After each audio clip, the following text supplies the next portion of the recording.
Praise the lord, హల్లెలూయా. క్రీస్తు శిలువ ధ్యానములు వీక్షిస్తున్న మీ అందరికీ నా హృదయపూర్వక వందనములు తెలియజేయుచున్నాను.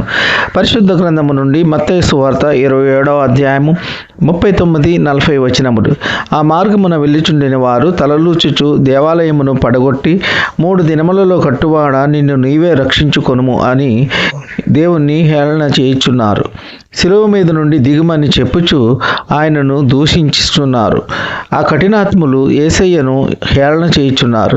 గొలగతా కొండ దగ్గర శిలువ వేసినారు.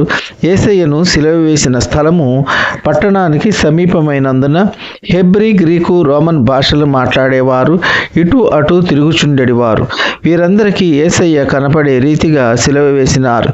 ఆ ప్రజలు యేసయ్యను అవమానపరుస్తున్నారు. దేవాలయాన్ని పడగొట్టి 3 రోజుల కడతానని చెప్పినవాడా నిన్ను నీవే రక్షించుకో అని హేళన చేస్తున్నారు. మరి నీవు నేను యేసయ్యను హేళన చేసేవారిగా ఉంటున్నామా? దేవుని అవమానపరుస్తున్నామా? వారి గుంపులో వారితో సహవాసము చేస్తున్న వారిగా ఉంటున్నామా? లేక యేసయ్యను ఘనపరిచి ఆరాధించే వారిగా ఉంటున్నామా? ఒకసారి పరీక్షించుకుందాము.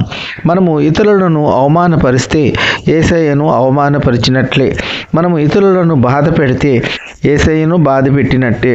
ప్రతి ఒక్కరిని ప్రేమిద్దాం, ప్రేమతో నడుచుకుందాం, ఇతరులను సంతోషపరిచే వారిగా ఉందాం. ఈ కొద్ది మాటలు దేవుడు దీవించునుగాక. ఆమేన్.